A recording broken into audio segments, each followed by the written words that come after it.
السلام علیکم دوستو آپ کو ایک ضروری خبر سے آگاہ کرتے ہیں کہ ڈاکٹر عامر لیاقت کی موت کی وجہ جاننے کے لیے ان کی قبر کشائی کی جائے گی۔ جی ہاں دوستو، آپ کو بتاتے چلیں کہ عدالت کے حکم کے مطابق ڈاکٹر عامر لیاقت کی قبر کشائی کی جائے گی تاکہ ان کا پوسٹ مارٹم کیا جائے اور ان کی موت کی اصل وجہ سامنے لائی جائے۔ جی ہاں دوستو، یہ بات سچ ہے کہ ڈاکٹر عامر لیاقت کی قبر کشائی ہوگی۔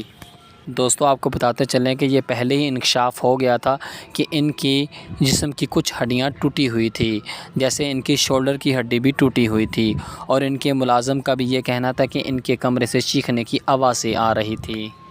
تو دوستو آپ کو بتاتے چلیں کہ پولیس نے پہلے ہی پوسٹ مارٹم کرنا چاہا تھا، لیکن ان کے خاندان نے پوسٹ مارٹم کروانے سے انکار کر دیا تھا، لیکن عدالت کا کہنا ہے کہ سچائی سامنے آنی چاہیے۔ تو دوستو آپ کے خیال میں کیا ڈاکٹر عامر لیاقت کا پوسٹ مارٹم ہونا چاہیے، ان کی قبر کشائی ہونی چاہیے؟